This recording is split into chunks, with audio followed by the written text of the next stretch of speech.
नमस्कार, आप देख रहे हैं प्रदेश का नंबर 1 और सबसे भरोसेमंद news channel India news Haryana और मैं हूं आपके साथ आयुष चित्रांश। चीन में कहर बरपाने वाले कोरोना के ओमिक्रॉन वेरिएंट BF7 ने देश में दस्तक दे दी है और अब तक इसके 5 केस मिल चुके हैं। लिहाजा केंद्र सरकार हरकत में आ गई है। खुद पीएम मोदी ने उच्च स्तरीय बैठक करके समीक्षा की है, तो फिर वहीं केंद्रीय स्वास्थ्य मंत्रालय ने राज्यों को भी अलर्ट रहने के निर्देश दिए हैं। अब जीनोम सीक्वेंसिंग में तेजी लाने के साथ ही टेस्टिंग को बढ़ाने की अपील भी की जा रही है। वहीं सदन में विपक्ष के हंगामे के बीच में केंद्रीय स्वास्थ्य मंत्री मनसुख मांडविया ने देश में कोरोना के हालात पर बयान दिया है।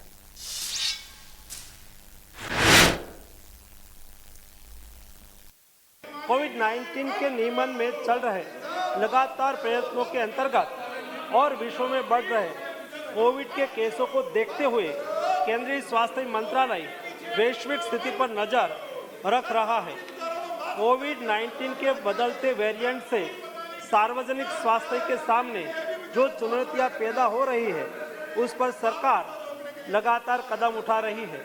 राज्यों को भी स्थानीय स्तर पर सामुदायिक निगरानी बढ़ाने के लिए और कोविड को नियंत्रित करने के लिए सलाह दी जा रही है।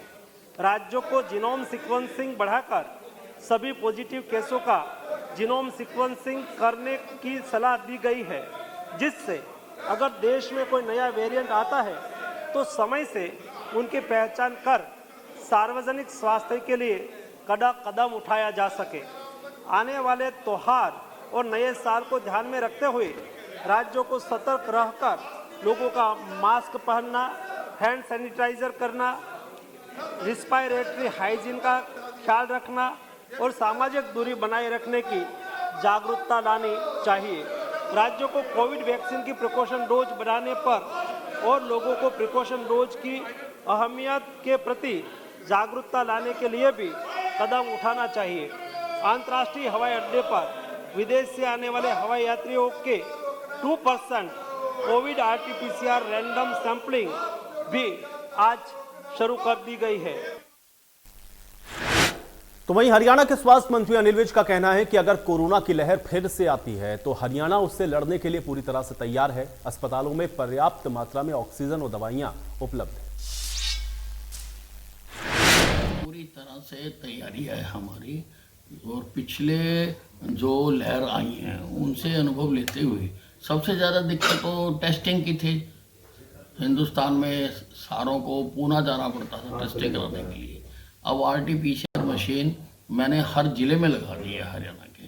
शुरू के केसेस हमने भी पुणे भेजे थे, लेकिन अब वो पूरी तरह से हम उसके लिए तैयार हैं। हमारे पास वेंटिलेटर्स भी सफिशेंट मात्रा में हैं। ऑक्सीजन की बहुत बड़ी दिक्कत आई थी, तो अब हमने हर 50 बेड से अबव का जो अस्पताल है उसमें PSA प्लांट्स हमने लगा दिए हैं। ऑक्सीजन की भी कोई कमी नहीं है। मेडिसिन्स भी हमने पर्याप्त मात्रा में हमारे पास स्टॉक्स है। सभी तरह से हम तैयार। फिलहाल हरियाणा के लोगों को डरने की जरूरत तो नहीं, किसी प्रकार का पैनिक करने की जरूरत नहीं है। अलबत्ता जो कोविड से बचने के लिए जो उपाय बताए गए हैं, तो मास्क लगाना, सैनिटाइज करना, वो सबको लिए आवश्यक है और वो स्वयं से लोगों को पालन करना चाहिए। सर, केंद्र की गाइडलाइन आएगी तो लागू पूरी तरह से वो होगा। कोई भी केंद्र की गाइडलाइन आएगी उसको पूरी तरह से हमारे प्रदेश में लागू किया जाए। तो हरियाणा सरकार ने अब जीनोम सीक्वेंसिंग को लेकर के भी एडवाइजरी जारी कर दी है। इसको लेकर के हर जिले के आला अधिकारी सतर्क है। इसके लिए सरकार की तरफ से आदेश आए हैं कि सभी जनों को कोरोना अप्रोप्रिएट बिहेवियर का पालन करना है, जिसके अंदर 2 गज की दूरी, मास्क लगाना और फ्रिक्वेंट हैंड वॉशिंग। कोई भी बड़ी गैदरिंग के अंदर लोगों को अवॉइड करना है जाने से, और जाते हैं तो इन सभी चीज़ों का अच्छी तरह से पालन करना है, जिससे कि ये वेरिएंट यदि इंडिया में आता है तो तेज़ी से स्प्रेड ना हो सके। इसके अलावा इन सभी की जो भी RT-PCR के अंदर पॉजिटिव आते हैं उनकी जीनोम सीक्वेंसिंग करनी है, जिससे कि हमें यदि सब वेरिएंट आता है तो उसका जल्द से पता पड़ सके, क्योंकि ये बड़ी तेज़ी से फैलने वाला सब वेरिएंट है जो कि चाइना में काफ़ी लोगों को इन्वॉल्व कर रहा है। अगर हम वर्ल्ड की बात करें तो कुछ कंट्रीज़ में स्पेशली चाइना, यूएस या जापान में कुछ केसेस में बढ़ोतरी हुई है और चाइना में काफ़ी ज़्यादा केसेस आए हैं। तो उसको का संज्ञान भारत सरकार में ने भी लिया है और कुछ एडवाइजरी इशू की हैं। अगर मैं करनाल डिस्ट्रिक्ट की बात करूं तो लगभग 1.5 महीने से कोई भी केस पॉजिटिव नहीं है और अभी आज की डेट में करनाल में कोई भी एक्टिव केस कोविड का नहीं है। हम लगभग 250 के आसपास डेली की हमारी सैम्पलिंग अभी भी हमारी डेली हो रही है। लेकिन क्योंकि इस तरह का इशू आया है कि केसेस कुछ एरियाज़ में बढ़े हैं दुनिया कंट्रीज़ में, तो इसलिए हमने प्राइवेट अपने इंस्टीट्यूशंस जो हैं, प्राइवेट हॉस्पिटल्स हैं, अपने गवर्नमेंट इंस्टीट्यूशंस हैं, उसको एक एडवाइजरी इशू की है कि वो कोई भी ऐसा केस आता है जहाँ पे उनको शक होता है कि कोविड जैसे सिम्टम है तो उनका टेस्ट अवश्य करवाएं। और ना केवल सभी हमारे जो स्वास्थ्य केंद्र हैं उन सभी में अभी भी फ्री ऑफ कॉस्ट टेस्ट जो है वो किया जा रहा है।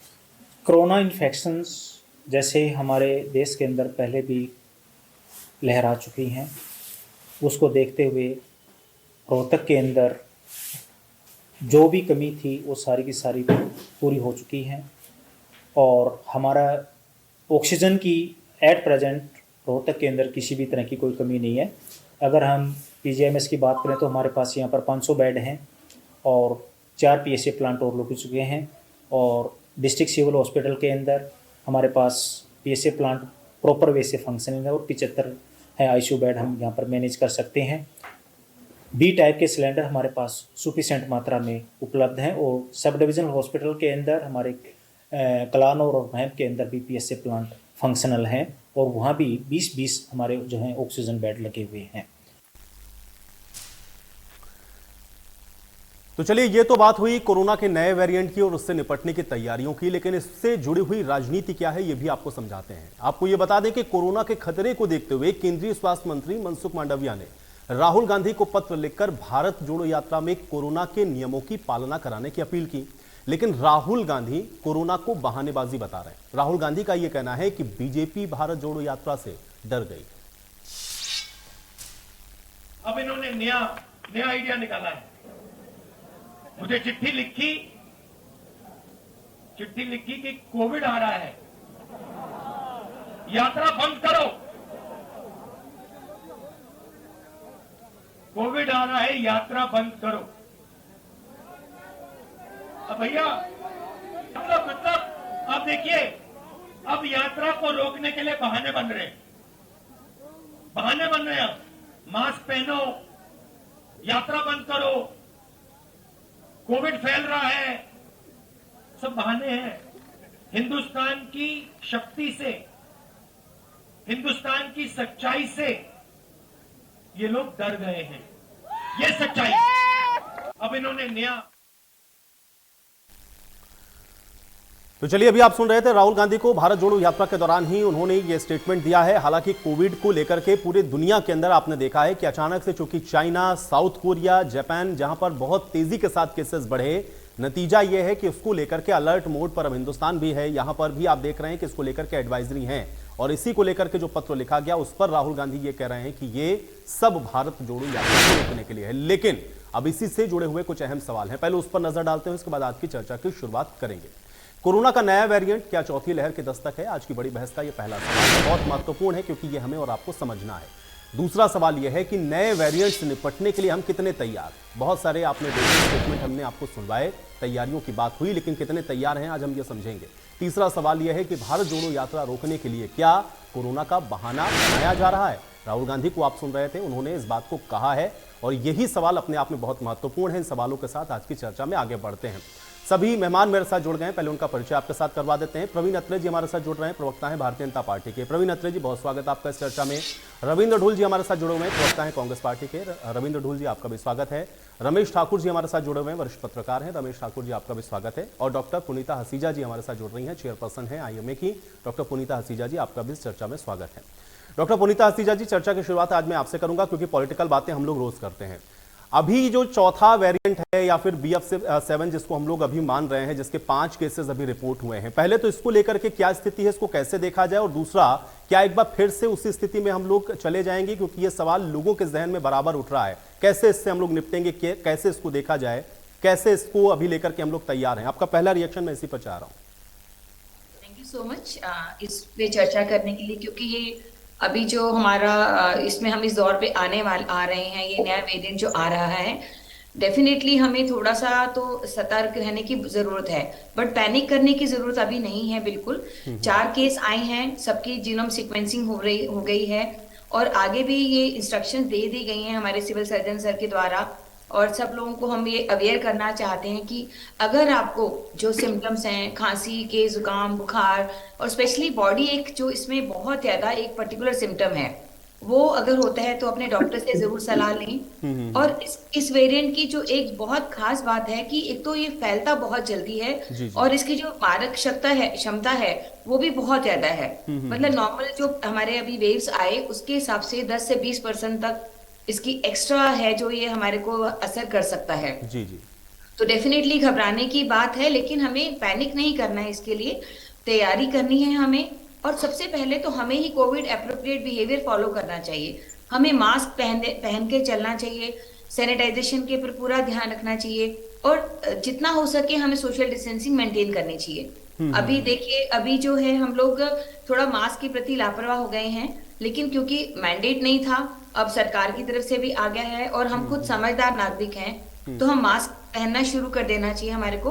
और आपने नहीं, लेकिन देखा डॉक्टर है पुनीता कि जी, एक सवाल इसके साथ, चूंकि आम लोगों के जहन में यह सवाल रहता है, क्या ऑलवेज इसका हम लोगों को पालन करना है? क्योंकि जब चीजें थोड़ा सा बैक टू नॉर्मल होती हैं तो लोगों के जहन में यह सवाल कि हम तो वैक्सीनेट हो चुके हैं, 3-3 डोज लगवा लिए हैं, और अब केसेस नहीं है तो हम लोग थोड़ा सा रिलैक्स हो सकते हैं। क्या यह ऑलवेज हमको फॉलो करना है, या इसी तरीके से अब जीना होगा? ये समझना पड़ेगा। बिल्कुल बिल्कुल। देखिए, कोई भी कोई वायरस आता है, वायरस का एक उसकी एक वो है कि वो अपना रूप बदल के आता है, कभी कम शक्तिशाली होकर आता है, कभी बहुत शक्तिशाली होकर आता है। तो कोई भी वायरस इन्फेक्शन है, खत्म होने में 3, 4, 5 साल लग जाते हैं।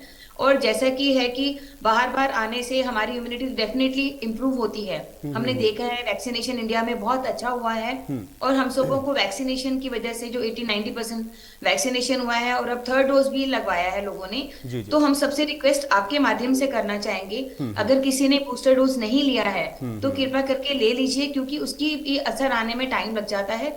और जो हमेशा हमें सावधानी तो हमेशा दुर्घटना से बेटर ही होती है ना, कि सावधानी हम रखेंगे तो दुर्घटना से बचेंगे।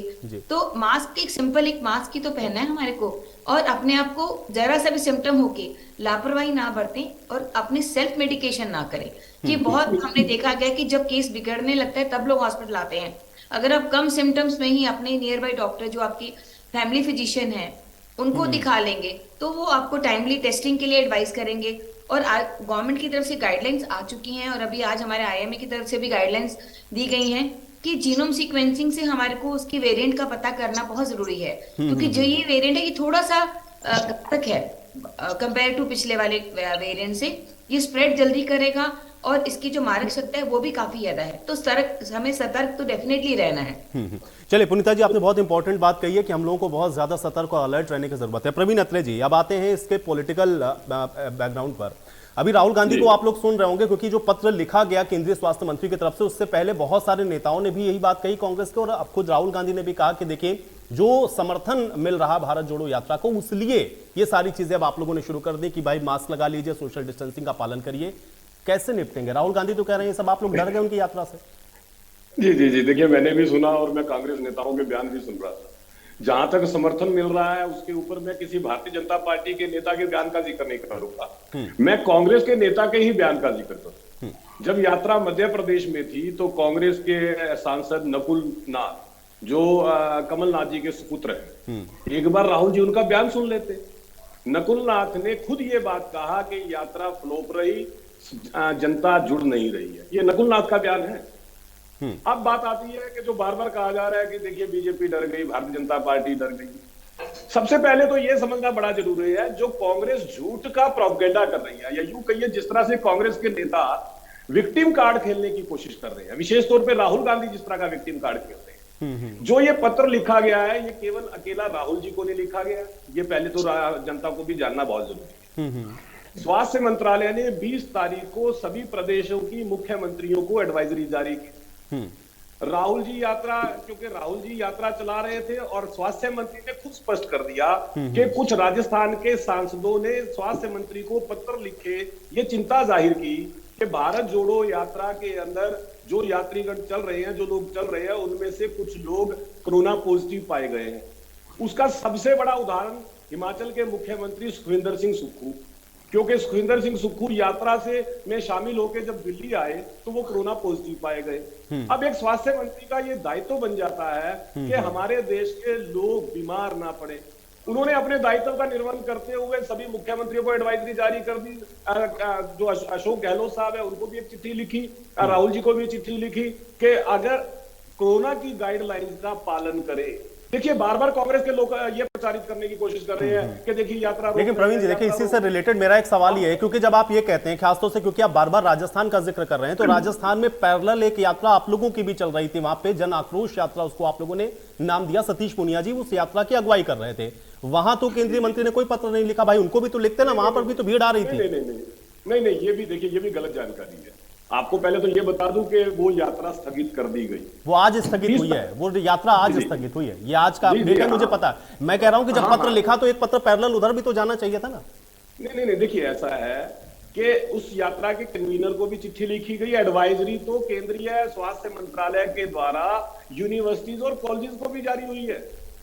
ये एडवाइजरी कोई एक या राहुल जी अकेले को जारी नहीं हुई है। लेकिन बार बार जो ये प्रचार किया जा रहा है कि साहब यात्रा रोकने की कोशिश हो रही है, यात्रा से डर गए हैं। पहली बात तो ये है कि यात्रा रोकने की बात कब आती है कि आप संभव हो सके तो कोविड के नियमों का पालन करें। बड़ा क्लियर लिखा गया है उसके अंदर। जो लोग यात्रा में शामिल हो, कोशिश कीजिए वो लोग शामिल हो जो वैक्सीनेटेड है। मास्क का प्रयोग कीजिए, सैनिटाइजर का प्रयोग कीजिए, जो भी कोविड के जो प्रोटोकॉल्स है आप उनका प्रयोग कर लीजिए। जो कोविड के नियम है जिनके बारे में हम सब जानते हैं कि हमने सोशल डिस्टेंसिंग रखनी है, हमने मास्क लगाना है, सैनिटाइजर का उपयोग करना है। तो मुझे लगता है कि कांग्रेस के नेताओं को चिंता इस बात की करनी चाहिए थी कि उनके कार्यकर्ता हैं, अगर उनमें कोविड फैलता है तो उनके जीवन को खतरा हो जाएगा। तो राहुल जी को कहना यह चाहिए था कि ठीक है साहब, हम जो है इन नियमों का पालन कर लेंगे। उसके अलावा तो कुछ नहीं था। अब कहते हैं साहब बीजेपी डर गई। मेरा सवाल है एक, आयुष, यात्रा 150 दिन की थी, 105 दिन से ज्यादा यात्रा चल चुकी है। बीजेपी उन 105 दिन में क्यों नहीं डरी? जब भारत के 2 प्रदेशों में चुनाव चल रहा था तब सरकार ने पत्र क्यों नहीं लिख दिया? सरकार क्यों नहीं, बीजेपी क्यों नहीं डरी? लेकिन जब चुनाव हो गया ये कहते हैं कि बीजेपी डर गई। आपको नहीं लगता कि देखिए जब कोई राजनीतिक का प्रोग्राम होता है, कोई पॉलिटिकल का कार्यक्रम होता है तो उसके पीछे एजेंडा तो चुनाव होता है। और राहुल और कांग्रेसी मित्र तो इस तरह से व्यवहार कर रहे हैं कि इस यात्रा की वजह से उनकी सरकार बनने जा रही है। चलिए ठीक है, मैं जवाब ले लेता हूं। रविंद्र ढोल जी जवाब दीजिए। रविंद्र ढोल जी, और एक जिम्मेदार विपक्ष होने के नाते कम से कम अगर केंद्रीय स्वास्थ्य मंत्री कोई पत्र लिख रहे हैं तो जिम्मेदारी तो सबकी है। ये कह देना कि बीजेपी डर गई इसलिए हम यात्रा स्थगित नहीं करेंगे, यहां से कोविड फैलेगा तो फिर इसकी जिम्मेदारी कौन लेगा? रविंद्र ढोल जी देखिए, कल भी कांग्रेस की तरफ से बयान आया था बड़ा स्पष्ट तौर पर कि कोविड को लेकर के यदि कोई गाइडलाइन जारी होती है तो निश्चित तौर पर गाइडलाइन का भारतीय राष्ट्रीय कांग्रेस जो है पालन करेगी। पालन करके अपने कार्यकर्ताओं को उसके बारे में उचित दिशा निर्देश दिए भी जाएंगे। हम सब जानते हैं कि ये राहुल गांधी जी ने ही सबसे पहले जो है कोविड के बारे में बात की थी इस देश के अंदर। वो बात अलग है कि उस समय पर मजाक उड़ाया गया था कि राहुल जी की बातों का, उसका रिजल्ट क्या हुआ आपको पता है, हम सबको पता है। पहली बात तो कोई गाइडलाइन जो है ये जारी करेंगे, कोई कोविड का प्रोटोकॉल जारी करेंगे जैसे ये पहले होता था तो उसको निश्चित तौर पे पालना की जाएगी। दूसरी बात तो जो है ये जिम्मेदार, जब सरकार जिम्मेदार नहीं है तो विपक्ष के ऊपर किसी भी चीज को थोपने से पहले सरकार को अपने गिरेबान में झांकना चाहिए। हमें ध्यान है कि भाई जो पिछली बारी जो चुनाव हुआ था, वेस्ट बंगाल के अंदर चुनाव हुआ था, ये अन्य चुनाव पिछले जो चुनाव हुए थे उस समय पर कोविड की बिल्कुल इंटेंस वेव थी इस देश के अंदर। लोग हजारों लोग मर रहे थे, डेली अपनी जान दे रहे थे। उस समय में Bharatiya Janata party road show निकालती हुई घूम रही थी। आपको ये भी याद होगा सभी सार्वजनिक कार्यक्रमों के दौरान ना तो प्रधानमंत्री को कभी भी जो है आपने मास्क पहनते हुए हमने देखा, ना ही केंद्रीय गृह मंत्री को हमने मास्क पहनते हुए देखा। तो भारतीय जनता पार्टी पहले कोविड प्रोटोकॉल को अपने ऊपर अप्लाई करे, उसके बाद कांग्रेस को जो सलाह दे। कांग्रेस इनको ध्यान रखना चाहिए, कांग्रेस वही पार्टी है जिसने सबसे पहले ये बिल्कुल वेल इन एडवांस इस चीज राहुल जी ने बताया था कि कोरोना इस देश के अंदर आ रहा है, सरकार को सचेत होना चाहिए। सरकार सचेत होने की जगह सरकार हंसती रही है। इस देश के अंदर जो है जब आ गया पूरी तरह से फैल गया उसके बाद में हड़बड़ाहट में गए। आज भी हड़बड़ाहट दिखा रही है इनकी। सबसे पहले ट्रैवल एडवाइजरी होनी चाहिए थी, आपको सबसे पहले क्वारंटाइन के नियम देंगे, प्रोटोकॉल लेकर के आएंगे। ये इस देश के अंदर तो पैदा होने सही बात रविंद्र जी देखिए आपकी बात अपनी जगह सही है। आप ये कह रहे हैं कि उसका एक तरीका है, अगर आप उस तरीके से चलें तो सब मानेंगे।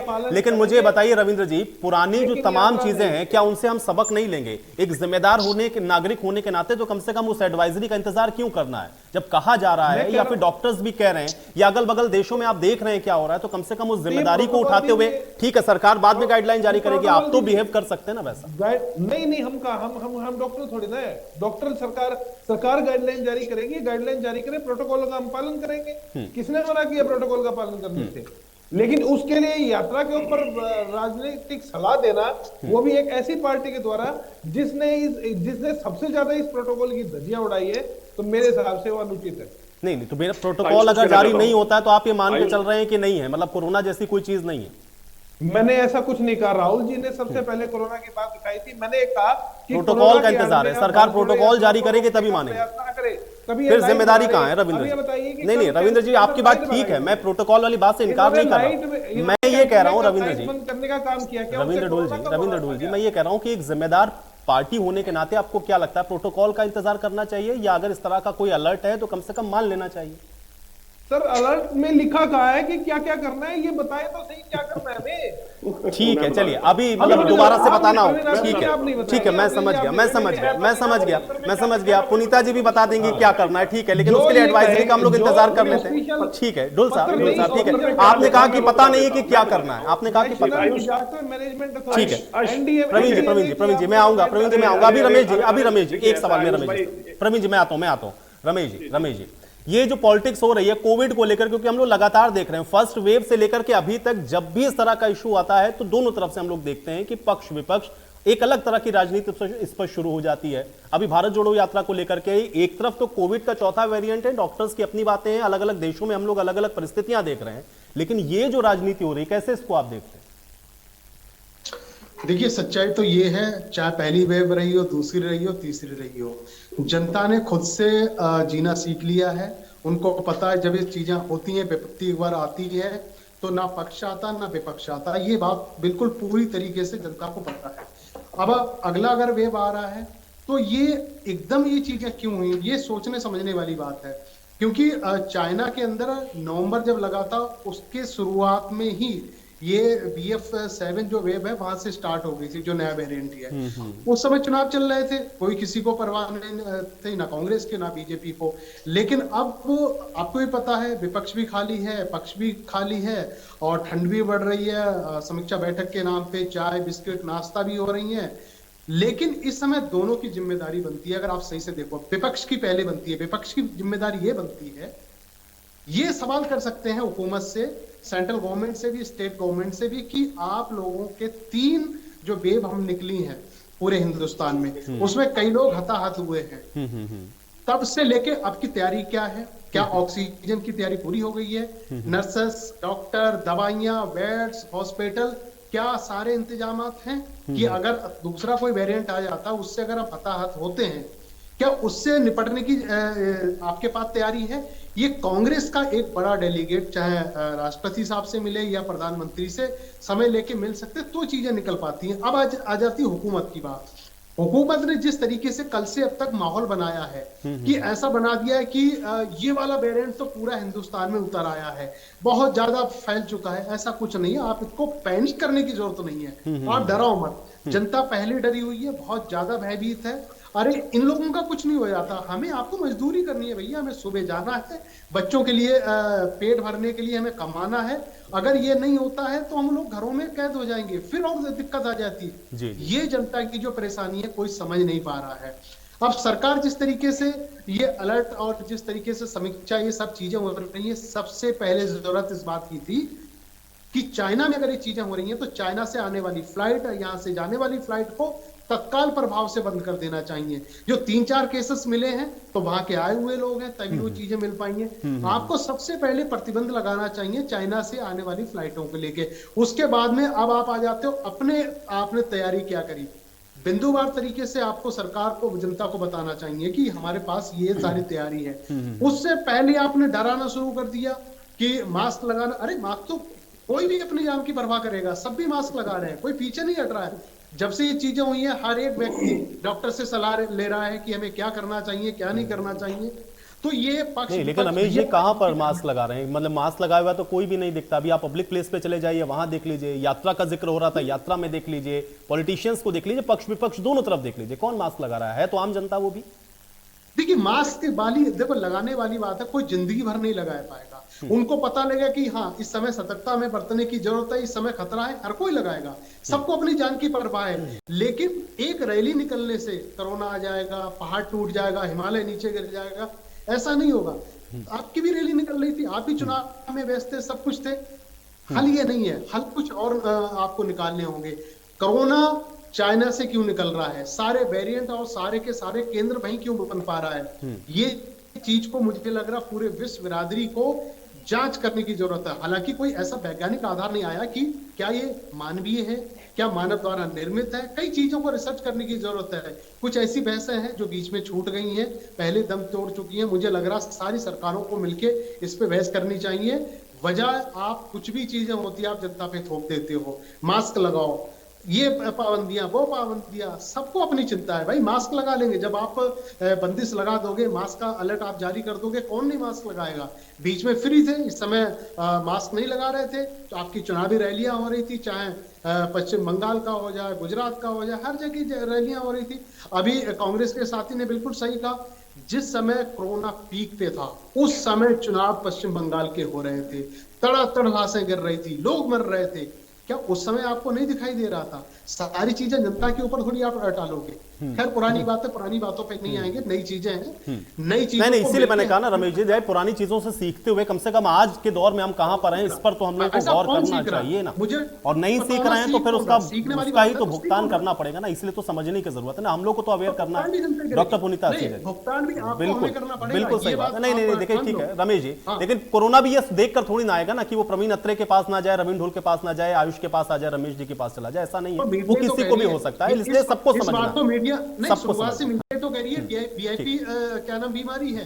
ज्यादातर आप रेसो उठा के देख लो क्या हुआ है, आम जनता मरी है, आम जनता का कोई उसका देखने वाला नहीं है, ऐसा नहीं, बहुत सारी चीजें। ये देखो बहस बहुत लंबी हो जाएगी। नहीं, चलिए पुनीता जी, अमीरों की बीमारी है एक, तो पहले थोड़ा सा और उसको क्लियर करना पड़ेगा। पुनीता जी, आप थोड़ा सा समझाइए नए वेरिएंट को लेकर के, और दूसरा ये है इम्यूनिटी को लेकर के क्या है, क्योंकि एक मैं अभी एक रिसर्च भी पढ़ रहा था, उसमें आईएमए की तरफ से ही किसी डॉक्टर ने ये बात कही थी, साउथ एशियन रीजन में अगर हम देखें तो इंडिया के अंदर खासतौर से हम लोगों की इम्यूनिटी डेवलप हो गई, इसलिए बहुत ज्यादा पैनिक होने की जरूरत नहीं है। हाँ, कोविड अप्रोप्रिएट हमको रहना होगा, बिहेवियर हमारा वैसा होना चाहिए। थोड़ा वेरिएंट के बारे में बताइए और थोड़ा सा और जागरूक कर दीजिए लोगों को। हाँ जी, आपकी बात से मैं सहमत हूँ, क्योंकि देखिए अगर हमारी इम्यूनिटी अच्छी होती है, अगर हमारी रोग प्रतिरोधक क्षमता अच्छी है, तो हम देखो हम 3 वेव से बचे हैं, काफी लोग बचे हैं, है ना। आप देखिए, और जो हमारे कोमॉर्बिड पेशेंट्स हैं, जिनको ब्लड प्रेशर, शुगर या और कोई कैंसर वगैरह की प्रॉब्लम है, उन पे इसका वेरिएंट का या और भी वेरिएंट से उनका खतरा बढ़ जाता है। तो हमें अपनी इम्यूनिटी, अपनी हेल्थ पे डेफिनेटली ध्यान देना है। हमें कोविड एप्रोप्रिएट बिहेवियर को तो कभी भूलना ही नहीं है। मतलब आप देखिए, अगर आप मास्क भी पहन लेते हैं तो एटलीस्ट आप अपने आप को कुछ हद तक सेव कर लेते हैं। फिर इम्यूनिटी के लिए आपको अच्छा खाना है, अपनी लाइट एक्सरसाइज पे ध्यान देना है, और कोई भी ऐसा बाहर से जो कुछ भी चीजें वो आपने नहीं लेनी है, स्पेशली ड्रिंक्स एंड स्मोकिंग, जो भी चीजें आपकी इम्यूनिटी को खत्म करती हैं वो चीजों को आपने अवॉइड करना है। और ये बात भी सच है, क्योंकि हमारे देश में ये कहना अभी बहुत जल्दी है, लेकिन फिर भी एक हर्ड इम्यूनिटी जो होती है कि सबको कोविड हुआ, ऑलमोस्ट आई थिंक काफी पॉपुलेशन को कोविड हुआ, तो उस वजह से हमारे अंदर एक नेचुरल इम्यूनिटी जो डेवलप होती है, वो होने की वजह से भी हम इस वेरिएंट से लड़ पाए। बट ये चौथा वेरिएंट जो अब नया आया है, वेरिएंट जो ये नया वेरिएंट है, इसकी जो मारक क्षमता है वो काफी ज्यादा है, और ये उन लोगों को भी हो रहा है जिनको वैक्सीनेशन भी लगा है, अगर उनकी इम्यूनिटी लो है। तो हमें बिल्कुल ये होके नहीं रहना कि मैंने वैक्सीनेशन लगा लिया तो मैं तो मास्क नहीं पहनूंगा, मैं भीड़ भाड़ में जाऊंगा, या मैं अपना बिल्कुल कोविड का कोई नियम का पालन नहीं करूंगा। ये गलत सोचना है। हमें हर हालत में, जब तक ये वेव रह रही है, तो हमें ध्यान रखना है और हमें टेस्ट जरूर करवाना है। अगर सिम्टम्स हैं, अभी यहाँ देखिए इसकी चर्चा करवाना है, अपनी फैमिली के लिए करवाना है, अपनी फैमिली वालों को ना हो। लेकिन अभी देखिए इसी चर्चा में तैयारियों की भी बात हो रही थी कि हम लोगों ने 3 वेव जो ऑलमोस्ट हम लोगों ने देखी हैं कितना हम लोग उसके लिए प्रिपेयर हो पाए? अगर हम लोग इंफ्रास्ट्रक्चर के तौर पर समझना चाहें कि क्या हमारे पास बेड्स हैं, ऑक्सीजन है हमारे पास पर्याप्त मात्रा में, हमारे पास क्या स्वास्थ्य कर्मी हैं, क्या हम तैयार हैं? क्योंकि आप कह रही हैं कि स्प्रेड हो रहा है, 20 गुना ज्यादा हो सकता है, तो फिर जाहिर है कि हमको और ज्यादा व्यवस्थाओं की जरूरत है। क्या हम हैं प्रिपेयर? हाँ, देखो, जब हमारी थर्ड वेव, सेकेंड वेव में हमने जो हालात थे हमारे, उसके बाद हमने बहुत कुछ सीखा। सरकार ने भी, और प्राइवेट हॉस्पिटल में तो आपने देखा वैसे ही सुविधाएं काफी कंपैरेटिवली बेटर होती हैं। बट अभी हमने, जैसे मैं फरीदाबाद की बात करूं, तो जो हमारे पीएचसी है, सीएचसी, वहाँ पे हमारे ऑक्सीजन की जो पूरा लेआउट हो गया, पूरे वहाँ पे हमारी सिलेंडर्स जो थे, जहाँ सिलेंडर्स चाहिए थे, जहाँ पाइप से गैस चाहिए थी, सब हुआ। वेंटिलेटर्स आए हैं। डेफिनेटली अभी थोड़े सरकारी तंत्र में थोड़े से सुपर स्पेशलिस्ट जो हैं वो उसकी कमी है, लेकिन वो प्राइवेट वाले उनको हेल्प कर देते हैं, जैसा कि हमने फर्स्ट, सेकंड, थर्ड वेव में भी किया। और एडमिनिस्ट्रेशन से मिलके प्राइवेट एंड जो गवर्नमेंट है, ये नहीं सोचते कि प्राइवेट है या गवर्नमेंट है। जब कोविड की लहरें आती हैं तो सब जन इकट्ठे मिलके, सब डॉक्टर्स ने काम किया। और आप जानते ही हैं कि हमारे लगभग 2000 डॉक्टर्स ने जान भी गंवाई इसके अंदर। और तो मतलब ये बात नहीं आती है कि सरकारी या प्राइवेट। और अभी मैं एक वक्ता से सुन रही थी कि अमीर गरीब नहीं, जो वायरस इन्फेक्शन होगा ना वो अमीर को देखेगा, ना गरीब को, ना किसी धर्म को, ना किसी जाति को। लेकिन डेफिनेटली जो थोड़े पुअर लोग होते हैं उनकी इम्यूनिटी डेफिनेटली कॉम्प्रोमाइज होती है, तो उनको इन्फेक्शन का चांस ज्यादा होता है। लेकिन कई बार उनके अंदर इनबिल्ट इम्यूनिटी इतनी अच्छी होती है कि वो इससे निकल जाते हैं। तो हमें बिल्कुल भी सावधानी नहीं घटानी है, और हमें पूरे ध्यान से वेव का पूरा डट के मुकाबला करना है, लेकिन लापरवाही नहीं करनी है। अगर एक भी लापरवाही होती है तो फिर प्रॉब्लम हो जाती है। और गाइडलाइंस को हमें प्रॉपरली फॉलो करना है, चाहे वो सरकार की तरफ से आए, चाहे वो आईएमए की तरफ से आए, या आपके नियर बाई जो डॉक्टर है, आपका फैमिली फिजिशियन आपको समझा रहा है। तो आप अगर इस गाइडलाइंस को फॉलो करते हैं तो आप अपनी फैमिली के लिए भी अच्छा कर रहे हैं, अपनी सोसाइटी के लिए भी अच्छा कर रहे हैं, और इन जनरल हमारे देश के लिए अच्छा होगा अगर हम सारे नियम फॉलो करते हैं। और डेफिनेटली किस चीज को बंद करना है, किसको नहीं खोलना, वो सरकार के ऊपर हम छोड़ते हैं बात का, और उनके ऊपर है कि वो क्या करना चाहते हैं। बट जो गाइडलाइंस आएंगी हमें उसको सिंसियरली फॉलो करना है। प्रवीण जी, एक तो प्रोटोकॉल आप लोगों ने जारी नहीं किया, प्रोटोकॉल बताएंगे तब उस हिसाब से आगे जो पार्टियां हैं उस पर एक्शन करेंगे या उस पर काम करेंगी, पहला ये। दूसरा ये है, तैयारियां किस स्तर पर हैं? 2 वेव से हम लोगों ने क्या सीखा है? क्या हम रेडी हैं अगर ये स्प्रेड होता है? देखिए, ऐसा है आयुष, जो आपने सवाल पूछा उसका तो जवाब दूंगा, लेकिन उससे पहले कुछ बातें रमेश जी ने की। मुझे उनका जवाब देना बहुत जरूरी है, क्योंकि मैं नहीं चाहता कि जनता के बीच में कोई भी ऐसी भ्रांति फैले या कोई ऐसा कंफ्यूजन। मुझे लगता है आयुष, आपने भी आज अगर इस विषय पे चर्चा करने का बात रखी है तो आप भी शायद ये चाहते होंगे कि जनता जागरूक हो जाए, जनता के बीच में ये जानकारी चली जाए कि हमें कोविड एप्रोप्रिएट बिहेवियर करना है। मुझे लगता है मकसद आपका भी यही है। लेकिन यहाँ पे रमेश जी ने जो बातें कही उनसे मैं बड़ा हैरान। एक तो पहले उन्होंने छूटते ही बोला कि सरकार को चाइना से आने जाने वाली फ्लाइट बंद कर देनी चाहिए। रमेश जी को जानकारी नहीं है कि चाइना से ना तो कोई डायरेक्ट फ्लाइट आ रही है, ना ही डायरेक्ट कोई फ्लाइट जा रही है। चाइना से हमारी डायरेक्ट फ्लाइट कोई भी नहीं है रमेश जी, आप ये बात जान लीजिए।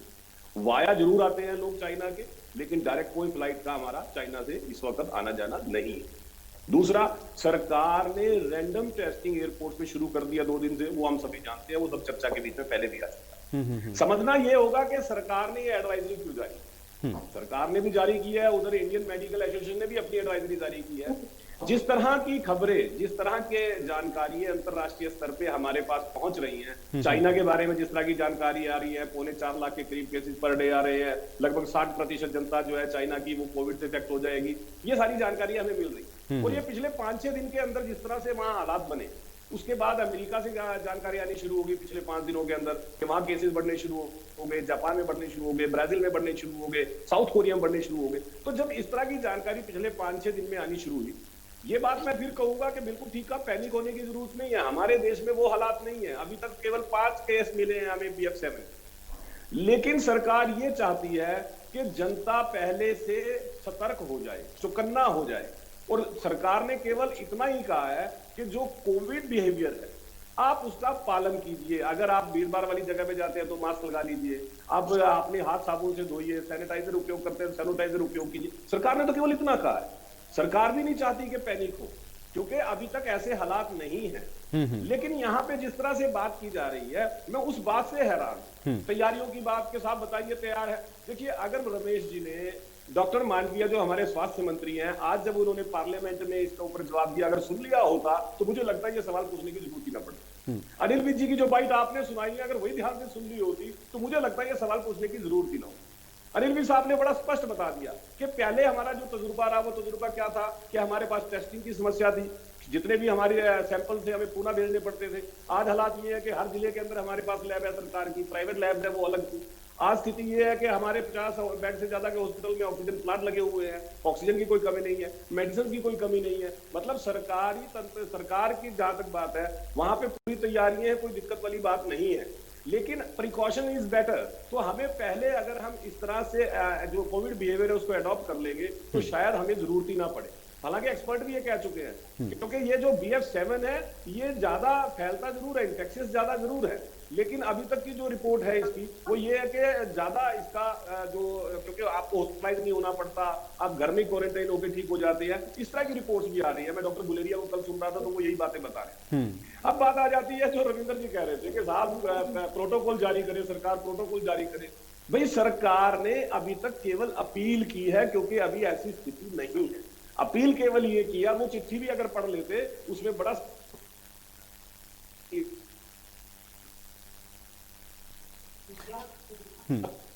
चलिए प्रवीण जी, मुझे लग रहा है शायद कुछ नेटवर्क का इशू है, आपकी ऑडियो मुझ तक नहीं आ पा रही। रविंद्र जी, चलिए प्रवीण जी आपकी ऑडियो नहीं आ रही, मैं आपके पास आऊंगा। रविंद्र जी, सरकार ने सिर्फ एडवाइजरी दी है, रविंद्र जी कोई ऐसा प्रोटोकॉल अभी जारी नहीं किया है, लेकिन एडवाइजरी भी अगर है तो कम से कम उसको मानना चाहिए। देखिए, कोविड अप्रोप्रिएट बिहेवियर जो है उससे किसी को कोई दिक्कत किसी प्रकार की नहीं है, लेकिन उसके अंदर जो है रिस्ट्रिक्शन करना, अननेसेसरीली जो है बयानबाजी करके एक पॉलिटिकल एज लेने का प्रयास करना, अननेसेसरी प्रयास करना, उस चीज का कोई मतलब बिल्कुल भी नहीं रह जाता है। हम आज इस बारे में इसलिए चर्चा कर रहे हैं कि ये भारतीय जनता पार्टी के ही जो है नेताओं की तरफ से चर्चा प्रारंभ की गई कि कांग्रेस जो है कोरोना जो है फैलाने का या कोरोना को एक्सटेंड करने का और उसका जो है काम कर रही है। उन्हें इस समय पर जो है आपकी जो यात्रा है, यात्रा को छोड़ देना चाहिए या उससे दूर रह जाना चाहिए, इनको पोस्टपोन कर देना चाहिए।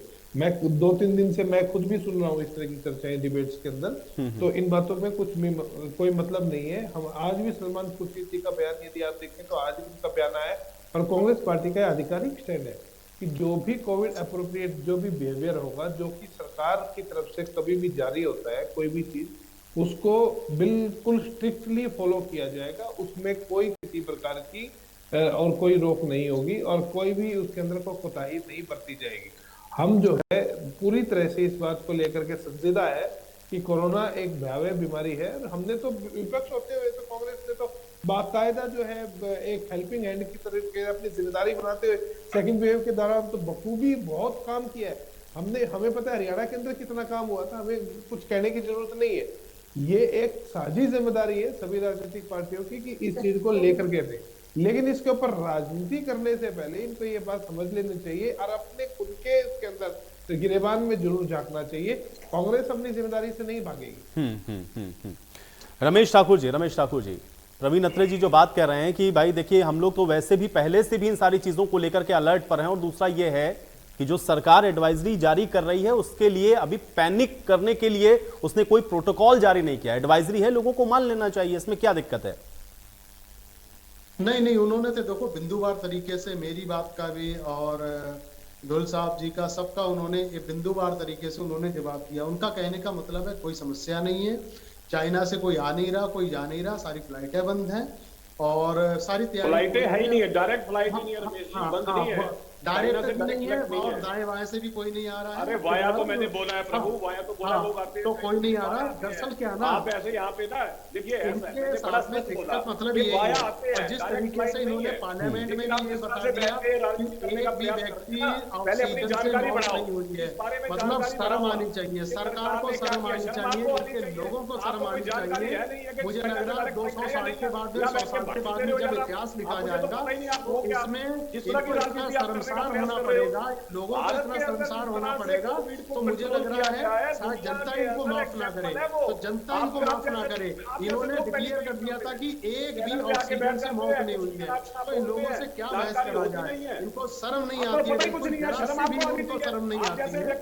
अब उसके बाद में अब ये माहौल इन्होंने बनाना शुरू कर दिया कोरोना का, कोरोना आ गया, कोरोना आ गया। अरे आपको थोड़ा सा थोड़ी शर्म आनी चाहिए, आप लोग क्या कर रहे हो?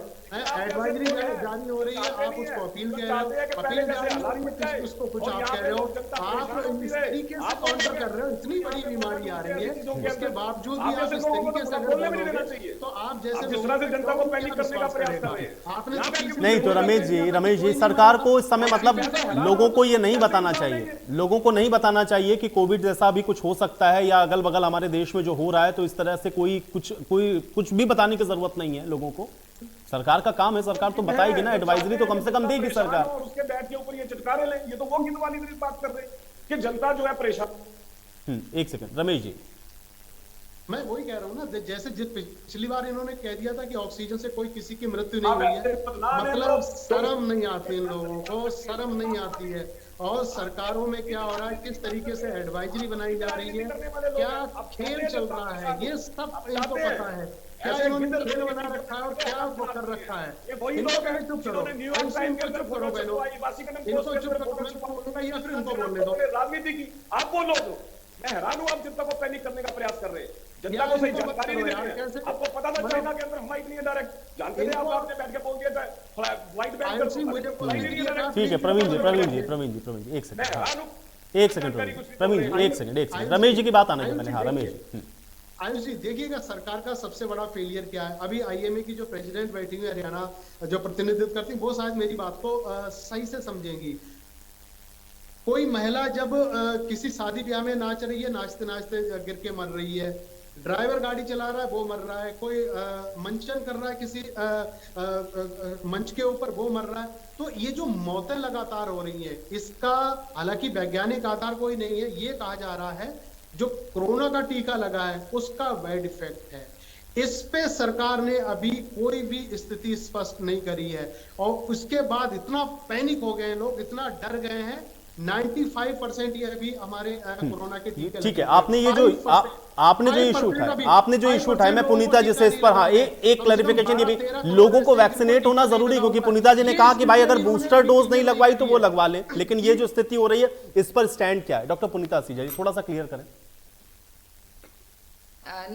ऐसा आई थिंक जो सर कह रहे हैं कि वैक्सीनेशन का ऐसा कुछ भी साइंटिफिकली प्रूफ नहीं है, लेकिन पोस्ट कोविड जो कॉम्प्लिकेशंस हुई हैं, definitely post Covid, during Covid जो हमारी बॉडी में हमारा जो एक तरह से सिस्टम में चेंज हुआ है, हमारा जो एक ब्लड क्लॉटिंग सिस्टम में काफी चेंजेस आए हैं। ये हम लोग भी इस बात पे रिसर्च चल रही है पूरी दुनिया में भी कि post Covid cardiac problems, renal problems ये बढ़ गई हैं। लेकिन ये सब जगह ऐसा नहीं इंडिया में हुआ है, सब जगह हो रहा है, लेकिन इस पे रिसर्च चल रही है कि ऐसा नहीं, ये कोविड की वजह से हमारी बॉडी में कितने चेंजेस आए हैं, और सडन डेथ्स हो रही हैं, मान रहे हैं, लेकिन डायरेक्टली इसको वैक्सीनेशन से जोड़ना या उससे जोड़ना ये गलत है। अभी ये बहुत जल्दी बात है कहना, बहुत जल्दी है इस बात को, कोई प्रूफ नहीं है इसका, कोई जनता समझ गई होगी। आयुष, डॉक्टर सविता ने स्पष्ट कर दिया कि ये व्यक्ति जो यहाँ बैठ के बोल रहे हैं इनकी मानसिकता क्या है। अरे भाई जब खुद मान रहे हो, आप कह रहे हो कि कोई वैज्ञानिक आधार नहीं है, फिर भी कह रहे हो कि सरकार को स्पष्टीकरण देना चाहिए। अब ये हैरान कर रहे हो, डॉक्टर साहब बता रही हैं कि भाई जिसको कोविड हुआ है पोस्ट कोविड इफेक्ट हो सकते हैं, लेकिन वैक्सीन का इफेक्ट तो ऐसे हमारे पास कोई वैज्ञानिक आधार नहीं, और ये आप खुद भी मान रहे, खुद भी बोल रहे हो इस बात। फिर चाहते हो सरकार प्रधानमंत्री बनने के आपके अंदर लक्षण है, प्रधानमंत्री आदमी को बनना चाहिए, आपने बोला प्रधानमंत्री आपको ही बनना चाहिए। नहीं ठीक है, लेकिन रमेश जी हर चीज का कोई एक आधार होना चाहिए। आपने जो बात कही, अब देखिए हम तो डॉक्टर की बात पे भरोसा करेंगे। अगर पुनीता जी ये कह रही हैं कि पोस्ट कोविड इफेक्ट हो सकता है, लेकिन वो वैक्सीन का इफेक्ट है या नहीं, इसके लिए तो अभी ऐसा कोई आधार है नहीं। इसलिए मुझे लगता है कि लोग पैनिक ना हो, इसलिए इस तरह की चर्चाएं तब तक ना हो जब तक उसका कोई वैज्ञानिक आधार ना हो, नहीं तो लोग पैनिक होने शुरू हो जाएंगे। बिल्कुल सही है। अब मेरे पास समय नहीं, आप लोग के आरोप प्रत्यारोप के बीच में चर्चा मैं यही समाप्त करूंगा। शुक्रिया आप लोग का समय निकालने के लिए, चर्चा का हिस्सा बनने के लिए। हालांकि कोविड को लेकर के सरकार जो एडवाइजरी जारी कर रही है, हमको आपको एक बार फिर से इसको समझने की जरूरत है, ताकि हम आने वाला जो समय है उससे अपने आप को, अपने परिवार को बचा सकें। आज बड़ी बहस में मेरे साथ फिलहाल इतना है।